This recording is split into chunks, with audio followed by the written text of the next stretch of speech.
안녕하세요, 다월드입니다. 일단 마이그레이션 현황 잠시 체크하고 넘어가도록 하겠습니다. 현재까지 약 578만 개 이상의 지갑이 마이그레이션이 되고 있습니다. 영상을 만드는 현 시점에도 마이그레이션은 지속이 되고 있지만 속도는 매우 느리게 진행이 되고 있고, 그리고 좀 더 디테일한 자료를 살펴보면요, 최근 마이그레이션 된 지갑 약 15,000여 개를 한번 열어보면요, 한 지갑에서 평균적으로 약 457개의 파이코인이 마이그레이션이 되고 있다, 이런 점을 볼 수 있고, 참고로 이 테이블은 락업 물량까지 모두 포함한 데이터라고 보시면 되겠습니다. 그리고 전체 지갑의 약 70% 이상이 500파이 미만으로 마이그레이션이 진행이 되고 있다, 이렇게 말씀드릴 수 있겠고, 그리고 최소로 마이그레이션이 되고 있는 지갑들을 보면요, 심지어 1.2파이까지 낮아진 수치를 확인할 수 있습니다. 어쨌든 이 평균 수치는 점차적으로 우하향을 하겠지만, 미래 중국 유저라든지 오랜 기간 마이그레이션이 막혀 있었던 그런 지갑들이 다시 통과가 되는 시점에는 이 평균 값이 일시적으로 다시 상승하는 모습을 보여줄 것이라 예상해 볼 수 있겠습니다. 네, 그리고 어제 오랜만에 이 사이버 보안 전문가 웨스 스펜서가 파이 네트워크에 대해서 리뷰 영상을 올렸는데요. 웨스 스펜서는 초기에 이 파이에 관해서 그렇게 긍정적인 리뷰를 남겼던 인물은 아니었으나 2019년 이후로 테스트넷이 출시가 되고 파이 코어 팀인 이 니콜라스와 스와롭 등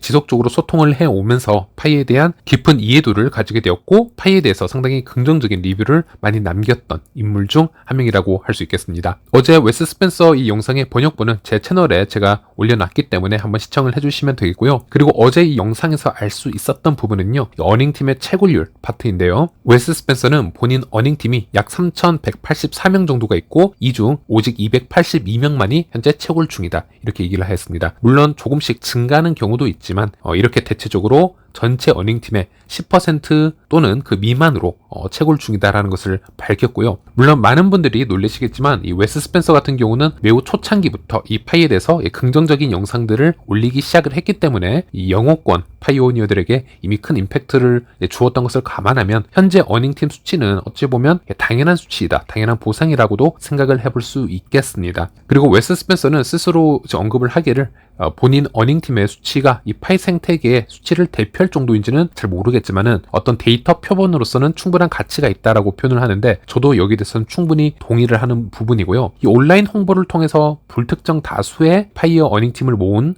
인플루언서의 경우에는 데이터 분석을 하는데 상당한 값어치가 있다고 생각을 하고, 이렇게 표본값이 매우 거대한 경우에는 평균값 데이터가 오차 범위를 크게 벗어나지 않는 경우가 많다고 생각을 합니다. 저 같은 경우에도 2021년 2월에 파이 유튜브를 본격적으로 시작을 하였기 때문에 웨스 스펜서만큼은 아니지만 저도 어느 정도 어닝팀을 상당수 모을 수가 있었고요. 역시나 친구나 지인을 통해서 어닝팀을 모은 경우가 아니라 온라인 유튜브를 하면서 불특정 다수의 파이오니어들이 제 어닝팀이 된 경우이고요. 현재 제 계정 같은 경우도 약 15%에서 20% 사이에서 채굴을 진행을 하고 있습니다. 그리고 물론 저와 초기에 함께 파이 홍보를 해왔던 다른 파이오니어 인플루언서들과 이야기를 해보면 그분들 역시 상대적으로 다수의 어닝팀을 보유하고 있는 경우가 많은데요, 활성 채굴 수치는요, 저와 크게 다르지 않습니다. 저보다 어닝팀이 조금 적은 분들은 저보다 조금 높은 25%에서 30%까지 채굴률이 진행되는 경우도 있고, 저보다 좀 더 많은 어닝팀을 가지고 있는 인플루언서 같은 경우에는 저보다 좀 더 낮은 활성 채굴률을 보여주고 있었습니다. 그래서 이런 데이터를 한번 살펴보았을 때는 우리가 이 파이 앱 상단에 나와 있는 이 수치에 대해서 한번 다시 생각을 해볼 필요가 있다는 것이고요. 온라인에서 어떤 고래 계정이라고 해서 가끔 보시면요, 40만, 50만 또는 100만 그 이상의 파이코인을 지금 채굴하는 그런 수치가 종종 공개가 되는 경우가 있는데, 이런 계정들에서 과연 몇 %가 실제 파이 지갑으로 들어갈 수 있을까? 여기에 대해서는 한번 좀 진지하게 생각을 해봐야 되고, 이런 고래의 계정 같은 경우는 우리가 생각한 수준만큼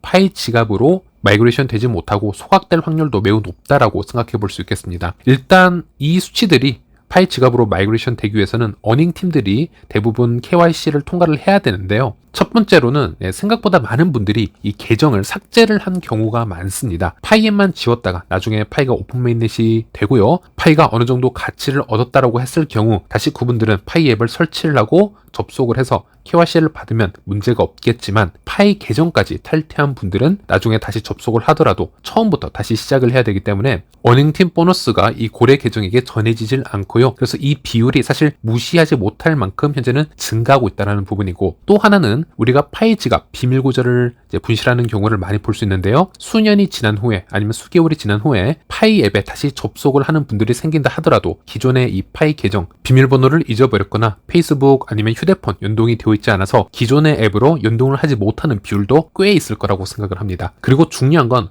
웨스도 영상에서 언급을 한 부분이지만 우리가 모든 부분을 분석을 할 때는 항상 최상의 시나리오만 봐서는 안 되고 잘 되지 않았을 시 아니면 최악의 경우 등의 그런 좀 비관적인 상황에 대해서도 예측을 해보는 게 매우 중요할 텐데요. 예를 들어 파이가 오픈 메인넷이 되었을 때 초반에 이 파이코인 가격이 크게 상승을 하지 않는다라거나 미디어에서 초반에 임팩트가 크지 않는다라면 잠시 떠났던 유저들이 KYC를 바로 받으러 오는 현상이 의외로 적을 수가 있습니다. 즉 오픈 메인넷이 되었지만 바로 돌아오지 않을 확률도 분명 존재할 것이고요. 그래서 떠났던 유저들이 돌아오는 시간이 6개월이 걸릴지 1년이 걸릴지 모르는 상황에서 그들이 채굴을 해놨던 이 파이코인 양이 언제까지 유효해질까? 이 부분도 매우 중요하다고 할 수 있겠습니다. 기존의 파이코어 팀은 이 6개월이라는 인증 유효 기간을 생각을 해놨을 정도로 이 KYC를 받아야 되는 이 유효 기간에 대해서는 지속적으로 고민을 해왔었고요. 이것이 오픈 메인넷 이후 어떻게 공지가 될지는 모르겠지만 예를 들어 오픈 메인넷 이후에 의무적으로 KYC를 맞춰야 되는 기간이 공지가 된다면 그때까지 어닝팀들이 이 파이에 대해서 큰 관심이 없다면 그래서 KYC를 진행을 하지 않는다면요. 어닝팀 보너스는 제로가 되는 것이라고 볼 수 있겠습니다. 그래서 이런 부분들을 다 감안을 해봤을 때는 이 파이앱 상단에 있는 이 고래의 계정 이 보너스 양은 상당수가 소각이 될 수도 있다라고 보고 있고요. 30만 개의 파이코인보다는 50만 개의 파이코인을 가진 분들의 소각 비율이 더 높을 것이고 또 50만 개의 파이코인보다는 100만 개의 파이코인을 가진 분들의 소각 비율이 더 높을 것이라 예상을 해볼 수 있겠습니다. 그래서 어제 영상 이 웨스 스펜서의 이런 짧은 메시지가 이런 논리를 좀 더 뒷받침해주고 있는 것은 아닌가 다시 한번 생각을 해볼 수 있었고 그리고 우리에게 정말 중요한 것은 이 파이앱 상단에 보여지는 수치가 아닌 파이 지갑에 실제로 들어오는 수치가 정말 중요한 수치다. 이게 정말 파이코인이다라는 점 잊지 마시길 바라겠습니다. 네, 그리고 어제 X를 뜨겁게 달구었던 토픽 중 하나인데요. 바로 이 파이 테스트넷에 들어가 보시면요. 여러 국가의 법정화폐로 보이는 토큰들이 테스팅이 전송되고 있는 것을 볼 수 있는데 문제는 다수의 인플루언서들이 지금 왜곡해서 이 현상을 홍보하고 있는 것을 볼 수 있었습니다. 파이 커뮤니티는 이 다양한 국가와의 파이 네트워크 통화 교환을 테스트하고 있다. 이렇게도 얘기를 하고 있고요. 2024년 오픈 메인넷을 앞두고 현재 일어나고 있는 놀라운 발전은 현지 국가 통화를 사용을 해서 파이 통화를 테스트하는 것이다. 지금 이런 얘기를 하는 것도 볼 수 있었습니다. 하지만 실제로는요, 이렇게 테스트넷에서 이렇게 여러 개발자들이 여러 토큰의 이름을 지정을 해서 테스팅을 해보는 경우는 수년 전부터 이미 존재해 왔었고요. 심지어 뭐 BTC라든지 BNB라든지 여러 가지 이름만 다르게 만들어서 테스팅을 하는 경우가 존재해 왔었기 때문에 우리에게는 큰 관련이 없는 그런 데이터라고 보시면 되겠습니다. 그래서 어제 같은 경우는 오픈 메인넷이 이제 조만간 오기 때문에 또 사람들이 너무 흥분해서 그런지 몰라도 너무 많은 사람들이 여기에 대해서 흥분을 하고 있고요. 몇몇 진정성 있는 인플루언서들이 여기에 대해서 기술적인 설명을 해주곤 있지만 오히려 그들이 역으로 공격받는 상황들을 보면서 좀 안타까운 그런 부분들을 확인할 수 있었는데요. 예를 들어 이 파이 네트워크 멤버스 같은 계정은 제가 추천을 해드리는 꼭 팔로우를 해주시길 바라는 그런 신뢰할 수 있는 계정이라고 볼 수 있겠습니다. 파이 네트워크 멤버스는 여기에 대해서 이렇게 얘기를 합니다. 이것은 파이 테스트넷의 토큰화일 뿐입니다. 중요한 것은 없습니다. 자신만의 토큰을 만들고 원하는 대로 이름을 지정할 수 있습니다. 이렇게 표현하는 것을 볼 수 있었고 또 파이 커뮤니티가 유틸리티와 수요에 주의를 기울이는 대신 이러한 허위 보고와 주장에 더 열중하는 한 파이 생태계는 이 코인의 가치를 올리는데 어려움을 겪을 것입니다. 이제 이런 얘기를 하는 것을 볼 수 있었고 그리고 캔니님 같은 경우에도 제 커뮤니티 방에서 메가모더나 개발자, 인플루언서들의 대화를 공유를 해주셨는데요. 멜딘 같은 경우는 테스트넷의 토큰화일 뿐이다. 특별한 것은 없다. 누구나 그렇게 할 수 있고 만들어진 토큰의 이름을 원하는 대로 지을 수 있다. 또 GOTM, 메가모더의 답변으로는 멜딘의 답변처럼 볼 곳이 없다. 누구나 테스트넷에서 토큰을 만들 수 있다. 똑같은 그런 답변을 볼 수 있었고 렉스 개발자 같은 경우는 누구나 테스트넷에서 이러한 토큰을 만들 수 있다는 것이다. 말 그대로 누구나 테스트넷에서 이와 같은 방식으로 토큰을 생성할 수 있다. 즉 모든 답변이 다 의미가 없다. 누구나 만들 수 있는 이름에 우리가 열광을 할 필요가 없지 않느냐. 지금 이런 얘기를 하는 것을 볼 수 있었습니다. 네, 그리고 어제 헝가리 모더였던 이 크리스가 다시 생태계로 복귀를 하였는데요. 현재는 모더 자리를 내려놓은 상태로 지금 돌아왔고요. 한동안 건강의 문제로 인해서 좀 떠나 있다가 다시 파이 생태계로 복귀를 하였는데 현재 모더직을 내려놓은 상태로 지금 복귀를 하였기 때문에 본인은 오히려 더 자유스럽게 여러 토론을 진행할 수 있음에 더 홀가분해졌다. 이제 이런 글을 남기기도 했고요. 일단 이 헝가리 인플루언서는 파이 생태계 초기부터 매우 적극적으로 여러 파이 미디어에 참여를 해왔던 인물 중 한 명이고요. 또 주기적으로 이 트위터, X에서 여러 인플루언서들과 토론을 하거나 파이 뉴스를 전해왔던 그런 인물 중 한 명이라고 보시면 되겠습니다. 이번에 복귀를 해서 눈에 띄는 부분은요. 이 파이 G12 그룹의 이 플랜에 대해서 적극적으로 반대하는 모습을 보여주고 있는데 지금 복귀하자마자 본인 X 계정을 보면은 G12 반대 글을 지금 도배하듯이 올리고 있는 것을 확인할 수 있습니다. 예, 그리고 다가오는 6월 30일에는 G12 리더들을 초청을 해서 라이브로 이 G12라는 이 캠페인을 하는 것이 과연 현실성이 어느 정도 있는가, 그리고 이 G12라는 것이 파이 생태계에 과연 득인지 실인지 토론을 준비하고 있는 것을 볼 수 있는데요. 그건 단순히 어그로 끌기라기보다는 아시다시피 현재 지금 해외에서 이 G12라는 캠페인이 걷잡을 수 없이 너무나 크게 확대가 되어가고 있고요. 지금 제가 있는 필리핀 같은 경우는 미디어에서 파이가 지금 광고가 지금 되고 있는데 이런 로컬 미디어 신문지에는 일면에 파이가 지금 나오기도 합니다. 그만큼 지금 포텐셜이 커져가고 있는데 파이 자체가 광고가 되기보다는 오히려 파이 안에 G10이라는 캠페인이